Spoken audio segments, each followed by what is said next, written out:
We have 11 races at Albion Park this Saturday night. Yes, 11 races, and action gets underway at 5:35, and it's a really good program. The highlight, without doubt, is the free-for-all, but another race that is going to attract plenty of attention is the final race. Race number 11, it's the 3-year-olds over the mile, One Change up against Will the Wizard and Virgil. Both of those races look to be absolute crackers. We look forward to both, and both are over the mile, so who knows? They might go close to a track record. We'll wait and see.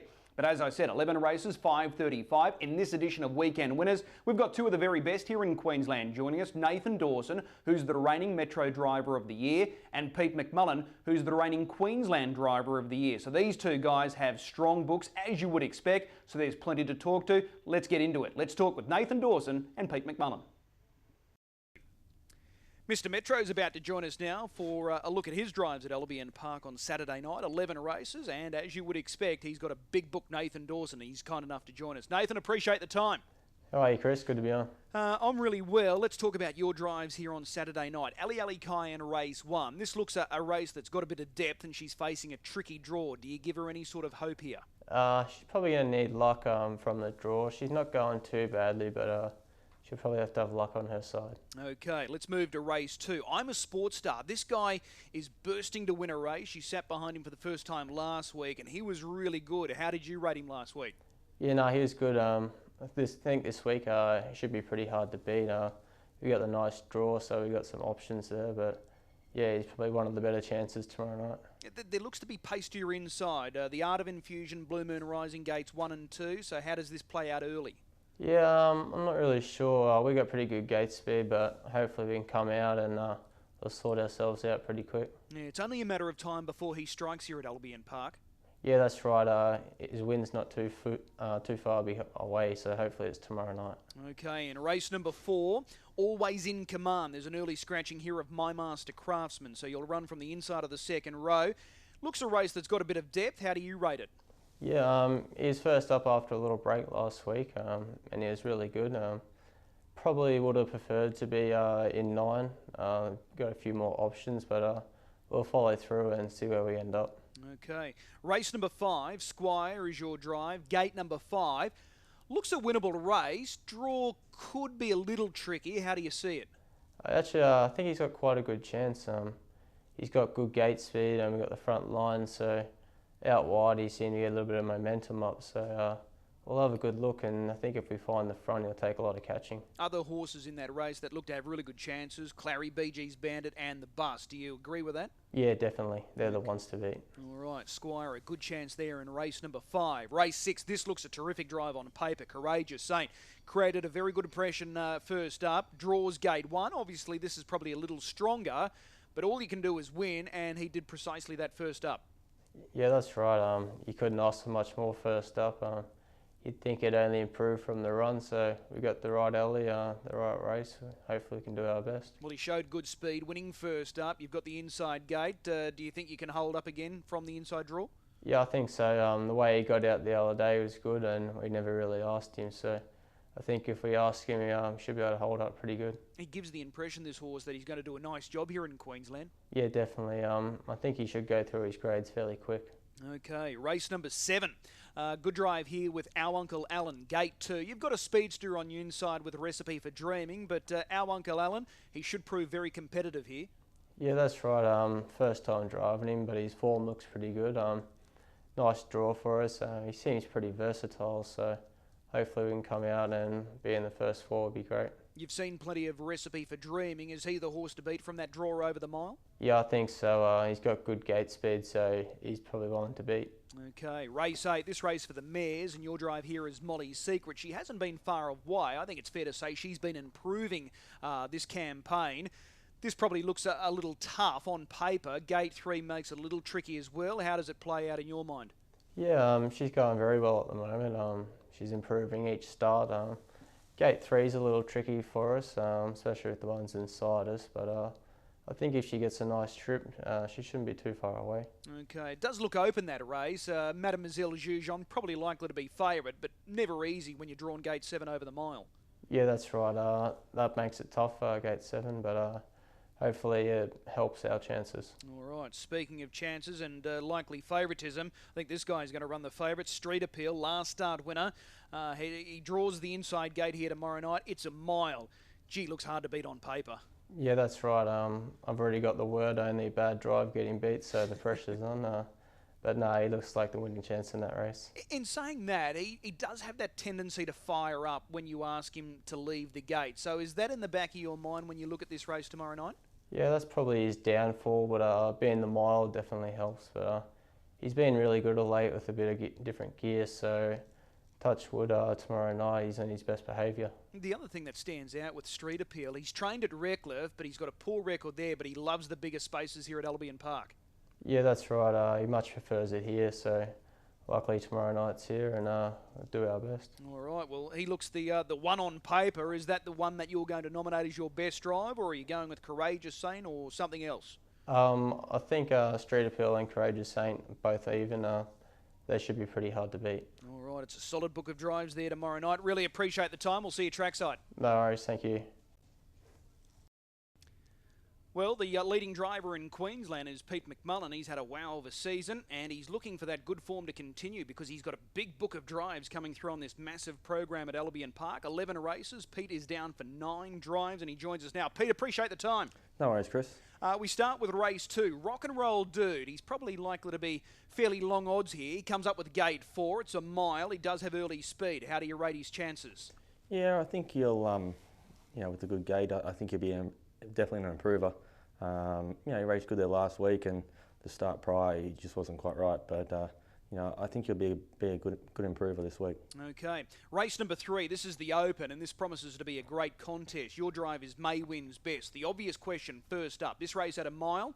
Do you think you've got the speed to lead? This is going to be a very interesting race. There's good speed all the way across the front line. Obviously over the mile we're on a go forward horse, so it'd be nice if we had the best speed and we were able to lead, but you just don't always know, and we've got some very good horses to our outside, so it's going to be a great race no matter which way it sort of works out. Okay then, how does it play out in your mind at this point in time? Do you think you can get across, and then if you do you hold, or do you look to hand over to one of those more favoured runners like Ashley Locaz or Colt 31? I think it probably really comes down to the inside horses, whether or not they want to hand over to me or they want to wait for one of them sort of high profile horses or not. If I was able to find the fence first, he'll run a bold race out in front because he was second behind Cruz there not too long ago, and we run a good time that night, and Cruz, like the co-track record holder, he only just got us, so if we could find the fence first, he'll certainly run a good race. Okay, that promises to be a really good race, the Open. We shoot across to race 5. Sir Julian, tricky draw on paper, but he's going exceptionally well, this old guy. He never puts in a bad one, and his sectionals last week was solid. Yeah, he's racing really good week in, week out. He just sort of needs a bit of luck go his way, and fingers crossed he can find that tomorrow night. Okay, Sir Julian, not without a hope there in race 5. Race 6, Some Excuse Somewhere. Disappointed with the second row draw? It's over the long, which probably isn't really his go, so the second line draw may play in his favour this week. But we're really happy with him. Last week's he sort of got held up a little bit, and we think he'll run a good race, even though it is over the long trip this week. We think he's on the way up.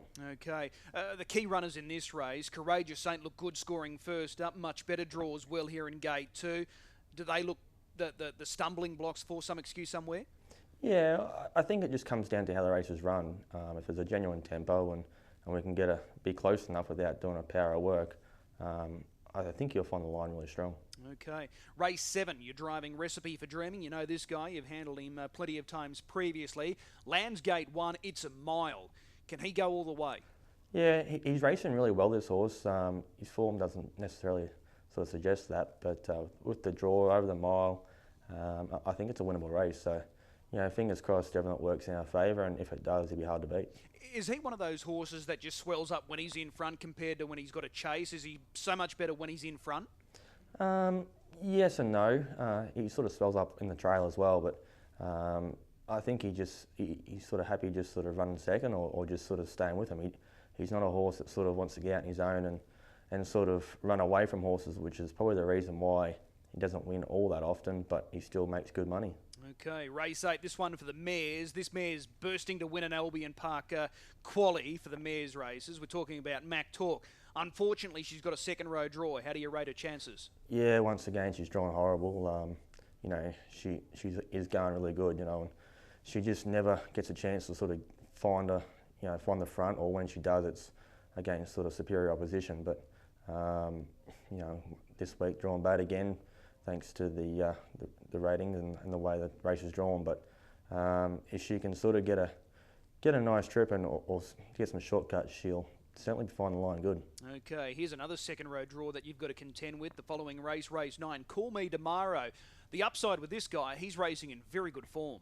Yeah, Graham's got him sort of going really well at the moment, and he's pretty strong horse, so you know, hopefully we can get a bit of tempo, and if that happens, he'll be run through a line very strong, because he doesn't get tired at all. Yeah, he gives the impression he's a bit of a drive, though. You've got to keep at him and keep him on the job. Yeah, he's quite hard work. The new whip reel certainly doesn't help this guy. You know, you've got to urge him along most of the way, and but he certainly doesn't give up. He sort of keeps going and keeps trying his hardest. Looks like there's going to be good tempo here, because Street Appeal, we know he's got very good high speed, but he can fire up. So gate 1 over a mile, they could easily run along here. Yeah, well, we're hoping so anyway. Yeah. The trot, race 10, Greg the Great. He starts here. He's off a handicap of 20 metres. How do you rate his chances? Yeah, it just will need the race to play out a little bit, and you know, he's absolutely flying. So if we can just get things to work out and be within reach, he'll certainly be finishing very hard. All right, and race 11, this is the 3-year-old, Will the Wizard. I'll pose this question to you straight up. Have we saved the best till last? It's certainly a race I'm most excited for. You know, he's pretty exciting, and not only is he exciting, the opposition's pretty exciting as well. So it's an intriguing race. Small field makes it a little bit tricky to see how it's going to play out, and but you know, I'm really hoping we can be in front and sort of dictating and make sort of Shane really sort of play into our hands a bit. And if we can do that, he's going to run a really good race. Well, he's proven in the past that he can run really fast time. He's got the inside gate. Surely he leads from the inside draw. I think all going well and no dramas, I think he should be able to hold the lead. He's got, you know, excellent gate speed. He can go the quarter in 25. Not that we really want to do that, but you know, he's got wicked speed and he can carry it an awful long way. I think they'll be running time here. That's going to be a great contest, the last. Is that the best of your drives tomorrow night, Will the Wizard? Yeah, I think so. It's certainly what I'm most excited about. So yeah, it's going to be a great night of racing, and you know, really looking forward to it. Well, we'll put a big circle around Will the Wizard, race 11, number 1. Pete, really appreciate the time. We'll see you trackside. No worries, thank you. We really appreciate the time and thoughts of both Nathan Dawson and Pete McMullen, and we wish them the best of luck coming through for that meeting on Saturday night. Speaking of that meeting, looking for a best bet this weekend, I think in race number 8, the mare's race, number 7, Mademoiselle Jujon looks hard to beat. Yes, she's got a poor draw the outside of the front row, but this mare continues to race in great form, and I think she's well up to winning this race. I'm going to mark her as the best bet. Race 8, number 7. Remember, if you are gambling this weekend, please do so responsibly. We'll see you trackside at Albion Park on Saturday night.